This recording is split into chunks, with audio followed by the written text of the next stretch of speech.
والصلاة والسلام على سید الانبیاء والمرسلین وعلى آلہ واصحابہ اجمعین، اما بعد۔ کل سے ہماری گفتگو چلی تھی طہارت کے حوالہ سے، طہارت کی اقسام اختصار کے ساتھ ان کا ذکر ہم نے قرآن مجید کی تلاوت کر کے ہم نے وہ جانا تھا کہ طہارت کی اقسام کیا ہیں مختصر طور پر، اور وضو کے فضائل پہ مختصر بات ہوئی تھی۔ آج انشاءاللہ العزیز بالترتیب جو طہارت کی اقسام ہیں ان سب پر ایک ایک کر کے ہم سب کو سمجھنے کی کوشش کریں گے، مسائل اور احکام پہ بات کریں گے۔ کل ساری چیزیں ہم نے پڑھی تھی کہ اللہ رب العالمین نے قرآن مجید میں وضو کا طریقہ بھی بتایا، اس میں فرائض بھی آ جاتے ہیں، اور پھر اللہ رب العالمین نے غسل کے بارے میں بھی بتایا، تیمم کے بارے میں بتایا، اور استنجے کے بارے میں بتایا۔ تو آج انشاءاللہ العزیز صرف استنجے کے بارے میں بات کریں گے۔ بولیے کس موضوع پہ بات کریں گے؟ استنجا۔ یہ پارہ نمبر 11 سورہ بقرہ کی آیہ کریمہ نمبر 100، سورہ توبہ کی آیہ کریمہ نمبر 108 ہے۔ پارہ نمبر 11 سورہ توبہ کی آیہ کریمہ نمبر بولیے کیا ہے؟ 108۔ اللہ رب العالمین جل جلالہ ارشاد فرماتے ہیں کہ لا تقم فیہ ابدا، اے حبیب گرامی صلی اللہ تعالی علیہ وسلم آپ ان کی مسجد میں کھڑے نہ ہوں، آپ ان کی مسجد میں بولیے کیا کریں؟ کھڑے نہ ہوں۔ ان کی مسجد سے مراد کیا ہے؟ یہ جو آیہ کریمہ ہے 108 ہے، اس سے ماقبل آیہ کریمہ جو ہے 107 میں اللہ رب العالمین ایک مسجد کا ذکر کیا ہے۔ وہ مسجد تھی منافقین کی مسجد۔ بولیے کس کی مسجد تھی؟ منافقین نے حضور نبی کریم صلی اللہ علیہ وسلم آپ سے الگ ہو کر، آپ کے صحابہ سے الگ ہو کر، ٹھیک ہے نا جی، سازشیں کرنے کے لیے، مسلمانوں کو زیر کرنے کے لیے، پراپیگنڈا کرنے کے لیے ایک الگ سے مسجد بنا لی تھی، اور بنائی تھی جمعے والے دن۔ جمعہ، ہفتہ، اتوار، 3 دن انہوں نے بنا کے نمازیں پڑھی۔ پھر اللہ رب العالمین نے اپنے محبوب علیہ السلام کو حکم دے دیا کہ محبوب منافقوں کی بنائی ہوئی مسجد کو منہدم کر دو، گرا دو۔ اب اللہ رب العالمین 108 آیہ کریمہ میں، 107 آیہ کریمہ میں اس کی منہدم کرنے کا ذکر کیا، تو 108 آیہ کریمہ میں رب الجلال فرماتے ہیں محبوب وہ جو منافقوں کی مسجد ہے نا جی، آپ اس میں جا کے کھڑے نہ ہوں، کہیں ان کے لیے یہ سند نہ بن جائے کہ حضور بھی تو اس میں آتے ہیں نماز پڑھنے کے لیے، آپ اس میں جائیں ہی نہیں۔ اور آگے فرمایا لمسجد اسس علی التقوی من اول یوم احق ان تقوم فیہ، اے حبیب گرامی صلی اللہ تعالی علیہ وسلم وہ مسجد جس کی بنیاد پہلے دن سے ہی تقوی پر رکھی گئی ہے، پہلے دن سے ہی بولیے کس پر رکھی گئی؟ تقوی، وہ زیادہ مستحق ہے کہ اے حبیب گرامی صلی اللہ علیہ وسلم آپ اس میں قدم رنجہ فرمائیں، آپ اس میں قیام فرمائیں، آپ اس میں جا کے نماز پڑھیں، آپ اس میں جا کے ٹھہریں، آپ اس میں جا کے وقوع پذیر ہوں، قیام پذیر ہوں، اس میں جا کے آپ آرام فرمائیں۔ وہ زیادہ مستحق ہے مسجد جس کی پہلے دن سے بنیاد بولیے کس پہ رکھی گئی؟ تقوی پہ رکھی گئی، بنسبت اس مسجد کے کہ جو شر کے لیے بنائی گئی ہے، مسلمانوں کے خلاف، اس میں آپ نے نہ جائیں۔ اب یہ کون سی مسجد ہے یہ بعد میں دیکھیں گے۔ آگے اللہ رب العالمین فرماتے ہیں یہ وہ مسجد ہے جس کی بنیاد تقوی پر رکھی گئی ہے، فیہ رجال، اس میں ایسے لوگ ہیں، یحبون ان یتطہروا، جو پسند کرتے ہیں خوب پاک اور صاف رہنا۔ اس مسجد میں کون سے لوگ ہیں جی؟ جو پاک صاف رہنا، طہارت و پاکیزگی کا اہتمام رکھنا وہ بڑا پسند کرتے ہیں۔ اور فرمایا واللہ یحب المطہرین، اور اللہ رب العالمین پاکیزہ رہنے والوں کو بڑی پسند فرماتا ہے۔ پاکیزہ رہنے والوں، صاف ستھرے رہنے والوں کو اللہ تعالیٰ بولیے کیا کرتا ہے؟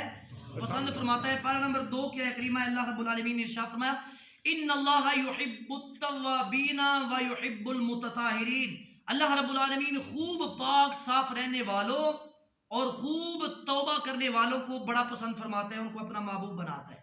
یہ جو آیہ کریمہ چھوٹی سی ہے، اس میں 2 طہارتوں کا ذکر کیا گیا، ایک ظاہری طہارت ان اللہ یحب التوابین ویحب المتطہرین، ایک ظاہری طہارت اور ایک باطنی طہارت، ایک تن کی طہارت اور ایک من کی طہارت۔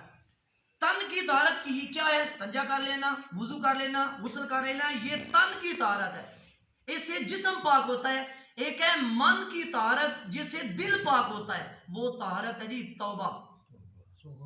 بولیے کیا ہے وہ؟ توبہ۔ جب چند آنسو انسان کے اللہ رب العالمین کے خوف سے ڈر کے نکلتے ہیں تو یہ قلبی طہارت کا سبب بنتے ہیں، اس سے دل صاف ہوتا ہے۔ تو دو طرح کی طہارت، تن کی طہارت اور من کی طہارت کا جو اہتمام رکھتا ہے وہی اللہ تعالیٰ کا محبوب بن جاتا ہے۔ تو یہ جو آیت کریمہ ہے، اللہ رب العالمین نے فرمایا اے محبوب اس مسجد میں آپ ٹھہرا کریں، اس مسجد کو اپنے مبارک جو قدم ہیں اس میں ٹکایا کریں، اور اس مسجد کے ذرات کو یہ شرف بخشا کریں کہ وہ آپ کے قدمین اقدس ان کا وہ بوسہ لے۔ وہ مسجد جس کی بنیاد تقوی پر رکھی گئی ہے، اور جس میں ایسے لوگ ہیں جو طہارت اور پاکیزگی کا اہتمام رکھتے ہیں، اور اللہ رب العالمین طہارت اور پاکیزگی کا اہتمام رکھنے والوں کو بڑی پسند فرماتا ہے۔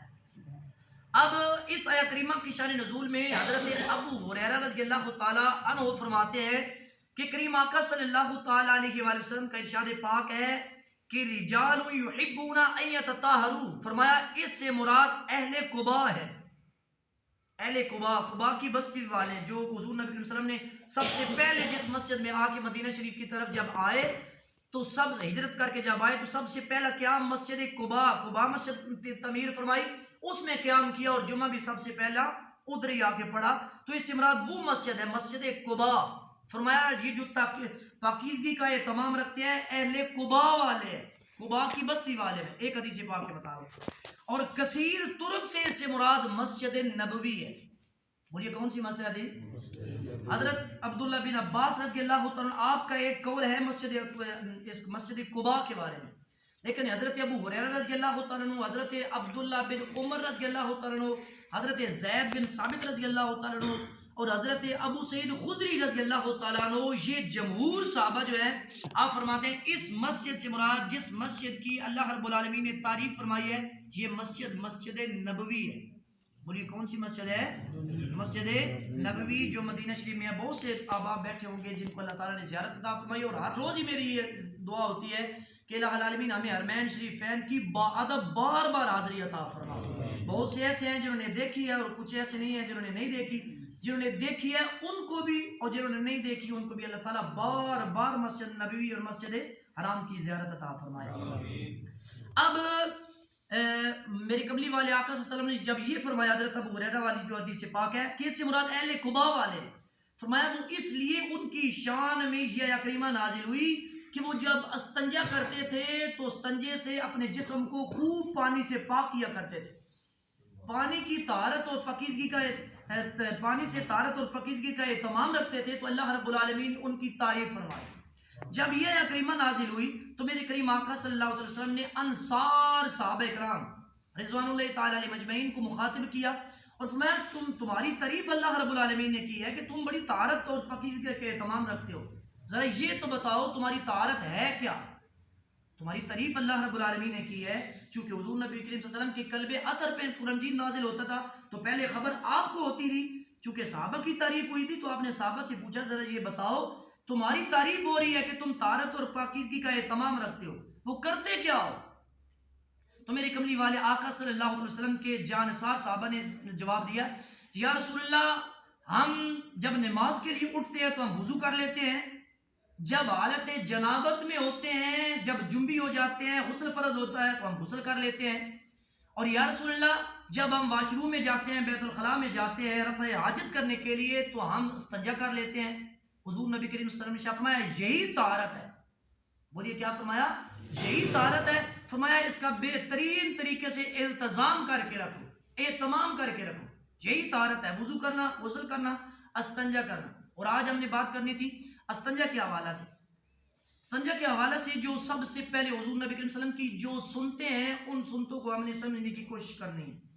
ایک کامل بندہ وہ ہوتا ہے مومن، ایک کامل مومن جس کا ہر عمل حضور نبی کریم صلی اللہ علیہ وسلم کی سنت کے مطابق ڈلا ہوا ہوتا ہے، سنت کے مطابق۔ اللہ تعالیٰ مجھے، آپ کو، ہم سب کو اپنی 24 گھنٹے کی زندگی کو حضور کی سنت کے سانچے میں ڈال کر بسر کرنے کی توفیق عطا فرمائے۔ بیت الخلاء میں اور ایک حضور کی سنت کو زندہ کرنا 100 شہیدوں کا ثواب۔ بولیے کتنا ثواب جی؟ 100 شہیدوں کا ثواب۔ میرے کملی والے آقا صلی اللہ علیہ وسلم جب بیت الخلاء میں جاتے تھے تو جب جاتے ہوئے سب سے پہلے بایاں پاؤں رکھتے تھے۔ بولیے کون سا پاؤں رکھنا ہے جی؟ بولیے کون سا؟ بایاں پاؤں۔ اور نکلنا ہے تو دایاں پاؤں، نکلنا ہے تو بولیے کیا کرنا ہے؟ دایاں۔ بیت الخلاء میں جاتے ہوئے بایاں پاؤں اندر پہلے داخل کرنا، آتے ہوئے باہر دایاں پاؤں داخل کرنا، مسجد میں آتے ہوئے پہلے دایاں پاؤں اندر رکھنا، جاتے ہوئے پہلے بایاں بائیں رکھنا. یہ حضور نبی کریم صلی اللہ علیہ وسلم کی 4 سنتیں ہیں. اور یہ کتنی جی؟ مسجد میں آنا ہے تو کون سا پاؤں رکھنا ہے جی؟ دایاں. نکلنا ہے تو کون سا رکھنا ہے جی؟ بایاں. واش روم میں جانا ہے تو پہلے کون سا رکھنا ہے جی؟ بایاں. نکلنا ہے تو کیا رکھنا ہے جی؟ دایاں. کیوں کا جواب یہ ہے کہ ہم بیت الخلاء میں جائیں تو پہلے بایاں کیوں رکھیں جی؟ نکلیں تو بایاں کیوں رکھیں جی؟ نکلیں تو پہلے دایاں کیوں رکھیں؟ اور جب مسجد میں آئیں تو دایاں کیوں رکھیں؟ جب مسجد سے باہر جائیں تو بایاں کیوں رکھیں؟ فقہاء نے اس کی علت، اس کا سبب بیان کیا ہے. وہ اس لیے تاکہ اللہ کرے جب زندگی میں انسان کو اچانک موت آ جائے، مسجد میں آئے پہلے دایاں اس نے پاؤں رکھو، تو جب وہ موت آئی اور گرے تو مسجد سے باہر نہ گرے بلکہ مسجد کے اندر گرے. دایاں رکھے گا اور انسان کا جھکاؤ دائیں طرف ہوتا ہے، دائیں پاؤں کی طرف. اور جب جانے لگے مسجد سے نکلنے لگے تو پھر بایاں رکھے تاکہ پھر موت آئے تو کدھر گرے؟ مسجد میں ہی گرے. اسی طرح واش روم میں جانے لگے پہلے بایاں پاؤں رکھے، خدا نخواستہ موت آ جائے تو دایاں پیچھے ہوگا، پیچھے گرے باہر. اور اسی طرح جب بیت الخلاء سے نکلنے لگے تو پہلے دایاں پاؤں باہر تاکہ موت آئے دونوں کنڈیشنوں میں اس کا پاؤں کیا ہو؟ باہر ہو، تو باہر ہی گرے. حضور پاک صلی اللہ علیہ وسلم کی ہر سنت میں آج 1450 سال بعد تحقیق ہو رہی ہے، اور ہر سنت میں حکمت کے پہلو ہیں. اور پھر جب دعا جانا ہے تو دعا پڑھنی ہے. یہ بہت قیمتی بات میں عرض کر رہا ہوں. بہت سے اشکال اور بہت سے وساوس، ہم جب واش روم میں جاتے ہیں تو بہت سے وساوس ہمارے ذہنوں میں، ہمارے قلب و باطن کو گھیر لیتے ہیں. یہ یاد رکھیں، جو غلاظت کی جگہ ہوتی ہیں وہ ناپاکی اور شریر جن اور شریر جو ہے شیاطین کی وہ آماج گاہ ہوتی ہے. میں بالفاظ دیگر عرض کرتا ہوں، جو ناپاک جگہ ہوتی ہے نا، وہاں پہ جنوں اور شیاطین کی منڈی ہوتی ہے. وہاں کثیر تعداد میں جن موجود ہوتے ہیں. اور اکثر تحقیق میں آیا ہے جو لوگ زیادہ پاک صاف نہیں رہتے، یہ جو جن ہیں یہ ان کے زیادہ قریب آتے ہیں، ان کو زیادہ تنگ کرتے ہیں. جو طہارت اور پاکیزگی کے اہتمام رکھتے ہیں جن ان سے دور ہوتے ہیں. ایک بات یہاں میں جاتے جاتے عرض کر دوں، پہلے تو یہ بات ہے کہ جن اللہ تعالیٰ کی برحق مخلوق ہے. بولیے کیا ہے جی؟ ایک دل میں ان کا احترام رکھنا چاہیے، کیونکہ پوری سورہ جن اللہ رب العالمین نے پارہ نمبر 29 میں وہ نازل فرمائیے، پوری سورہ جن. اور حضور نبی کریم صلی اللہ علیہ وسلم کی خدمت میں جن حاضر ہوتے تھے، حضور نبی کریم صلی اللہ علیہ وسلم کا کلام سنتے تھے. جنوں کے بارے میں بہترین کنسیپٹ، ایک مثبت کنسیپٹ رکھنا چاہیے. جب ہم خلوت میں بیٹھتے ہیں، آپس میں بیٹھتے ہیں، تو عجیب و غریب قسم کی وہ ایک چسکا سا لینے کے لیے ہم ایک دوسرے کو کہانیاں سناتے ہیں. یہ چیز بھی پھر بڑا برا اثر لاتی ہے. ایک مثبت سا اثر ہو، کیونکہ حضور نبی کریم صلی اللہ علیہ وسلم نے استنجے کے باب میں فرمایا، اے میرے صحابہ کبھی بھی ہڈیوں سے استنجا نہ کرو. فرمایا اس لیے کہ جب تم گوشت کھا کے ہڈیاں پھینک دیتے ہو تو وہ تمہارے جن بھائیوں کی خوراک بن جاتی ہے. حضور پاک صلی اللہ علیہ وسلم نے جنوں کے لیے بھائی کا لفظ استعمال کیا. ایک محترم اللہ تعالیٰ کی برحق مخلوق ہے. اور پورے سورہ رحمان میں جہاں اللہ تعالیٰ نے ارشاد فرمایا فَبِأَيِّ آلَاءِ رَبِّكُمَا تُكَذِّبَانِ، یہ جو کما فرمایا نا، اس سے مراد 2 ہیں جن کا رب، ایک جن اور دوسرے انسان. تو اللہ رب العالمین کی صورت وہ برحق مخلوق ہے. ایک مثبت تصور ہونا چاہیے. دوسرا، جب واش روم میں جائیں تو یہ دعا پڑھنی چاہیے تاکہ شریر جنوں اور شیاطین سے ہم جب بیت الخلاء میں جائیں تو اپنا جسم ایک تو محفوظ کر کے لائیں، اور دوسرا اپنے ذہن اور دل کو ہم محفوظ کر کے لائیں. وہ کیا دعا ہے جی؟ اللہم بسم اللہ اللہم انی اعوذ بکا من الخبث والخبائث، یا الہ العالمین مجھے ناپاکی سے اور شیاطین سے محفوظ فرما. اے اللہ میں تیری پناہ مانگتا ہوں. مجھے کیا ترجمہ ہے جی؟ اے اللہ میں تیری پناہ مانگتا ہوں ناپاکی سے بھی اور شیاطین کے شر سے بھی. یہ جب جائے تو جب یہ دعا پڑھ لے گا، اللہ رب العالمین اس دعا کی بدولت اس بندے کے پورے وجود کو جنوں سے محفوظ رکھے گا، وہ نہیں دیکھ سکیں گے. پارہ نمبر 8 کے لفظ ہے، اللہ رب العالمین نے ارشاد فرمایا جنوں سے پناہ مانگا کرو، شیاطین سے پناہ مانگا کرو. تم نہیں جانتے، تم وہاں سے ان کو نہیں دیکھ سکتے جہاں سے یہ تم کو دیکھ سکتے ہیں. واش روم میں بے شمار ہی ہوتے ہیں، جب ہم دعا پڑھ کے نہیں جائیں گے وہ انسان کے پورے جسم پہ نظر لگائے ہوئے ہوتے ہیں. بہت سی خواتین، بہت سے انسان، بہت سے لوگ جو ہیں بیماریوں میں مبتلا ہو جاتے ہیں جب ہم دعا کا اہتمام نہیں کرتے. برائے کرم یہ دعا ضرور یاد کر لیجیے گا. ایک مرتبہ میں بھی عرض کر دیتا ہوں, پڑھا دیتا ہوں. اللہم انی اعوذ بکا من الخبث والخبائث. اور جب باہر آنا ہے تو باہر آ کے کہنا ہے غفرانک الحمدللہ الذی اذهب عن العذاب وعافانی. تمام تعریفیں اللہ رب العالمین کے لیے جس نے مجھ سے ایذا کو, تکلیف کو دور کر دیا اور مجھے عافیت عطا فرما دی. جب باہر نکلنا ہے تو بایاں پاؤں رکھنا ہے اور باہر نکل کے دعا پڑھنی ہے. جاتے ہوئے دعا پڑھنی ہے, جب باہر نکلنا ہے تو وہ یہ کیا کرنا ہے, دعا. واش روم میں جب بیٹھ جانا ہے بلکہ واش روم میں جانے سے پہلے اہتمام کرنا ہے کہ بندے کے پاس کوئی اگر کاغذ ہو یا تویز ہو یا انگوٹھی ہو جس پر اللہ رب العالمین کا نام لکھا ہوا ہو, یا حضور نبی کریم صلی اللہ علیہ وسلم آپ کا نام لکھا ہوا ہو, یا کسی بھی معتبر ہستی کا نام لکھا ہو, کوشش کریں کہ اس کو اتار کے رکھ دیں. کریم آقا صلی اللہ علیہ وسلم اپنی انگوٹھی مبارک اتار کے رکھ دیا کرتے تھے. کوئی محترم چیز لے کر ادھر نہیں جانی. اور جب ادھر جانا ہے تو یہ بھی حکم میں نے متعدد مقامات پہ پڑھا. اللہ رب العالمین کے محبوب علیہ السلام کا حکم ہے, اور فقہاء نے اس پہ بڑی کلام کیا ہے اس پہ, کہ جب واش روم میں بیٹھ جانا ہے تو شرعی کسی چیز کے بارے میں نہیں سوچنا کہ یار اب میں ادھر سے جاؤں گا, پھر وضو کروں گا, پھر جناب نماز پڑھوں گا اور نفل پڑھوں گا. ان چیزوں کے بارے میں نہیں سوچنا, کوئی تصور نہیں, بس نظر جھکائے ہوئے بیٹھنا ہے ادھر. اور کوشش یہ کرنی ہے کہ جب بندہ باہر بھی جاتا ہے واش روم کے لیے تو کوشش یہ کرنی ہے کہ پیشاب کے چھینٹے جسم پہ نہ پڑے. بخاری اور مسلم کی متفق علیہ حدیث پاک, راوی حدیث حضرت عبداللہ بن عباس ہے. میرے کریم آقا صلی اللہ علیہ وسلم کا گزر ایک قبرستان سے ہوا, 2 قبروں میں عذاب ہو رہا تھا. میرے کریم آقا صلی اللہ علیہ وسلم نے ارشاد فرمایا, میرے صحابہ ان دونوں قبروں میں عذاب ہو رہا ہے اور وجہ کوئی بڑی نہیں ہے. ایک وجہ یہ ہے کہ ایک قبر میں اس لیے عذاب ہو رہا ہے کہ یہ بندہ چغل خور تھا. بولیے کیا تھا جی؟ چغل خور, چغلیاں کھاتا تھا, ادھر سے بات سن کے ادھر, ادھر سے بات سن. انشاءاللہ یہ جو روحانی بیماری ہے ان کے بارے میں بھی آخری حصے میں جا کے بات کریں گے. یہ جو ہم ساری نیکیاں کر لیتے ہیں, تہجد بھی پڑھ لیتے ہیں, اس کے بعد جناب ہم اشراق بھی پڑھتے ہیں, ہم نماز بھی پڑھتے ہیں, جماعت کے ساتھ بھی مل جاتے ہیں, تلاوت قرآن بھی کرتے ہیں, سارا کچھ کر لیتے ہیں, لیکن ایک ہی جیسے ہمیں کوئی بندہ ملتا ہے تو ہم غیبت شروع کر دیتے ہیں. اس کی مثال بالکل یوں ہی ہے جیسے ایک جیب ہو اور وہ نیچے سے اس کو ٹک لگا ہوا ہو, اب کروڑوں بھی ڈالتے رہیں تو وہ چلے. جیسے ہم غیبت کرتے ہیں, چغلی کرتے ہیں, وہ ساری نیکیاں جس کی ہم نے غیبت کی اس کے پلڑے میں چلی جاتی ہے. اور ایک دن میں نے حدیث پاک عرض بھی کی تھی, حضور نبی کریم صلی اللہ علیہ وسلم نے صحابہ کرام سے پوچھا ہے, میرے صحابہ مجھے یہ بتاؤ سب سے بڑا قیامت والے دن غریب کون ہوگا, مفلس کون ہوگا؟ عرض کی یا رسول اللہ سب سے بڑا مفلس وہ ہے جس کے پاس پیسہ نہ ہو, مال نہ ہو. بہر صورت حضور نبی کریم صلی اللہ علیہ وسلم پوچھتے گئے, صحابہ بتاتے گئے, حضور نبی کریم صلی اللہ علیہ وسلم جواب نفی میں آپ فرماتے کہ نہیں یہ چیز نہیں ہے, کہ سب سے بڑا مفلس, سب سے بڑا نادر, سب سے بڑا غریب وہ نہیں ہوگا جس کے پاس پیسہ نہیں ہے.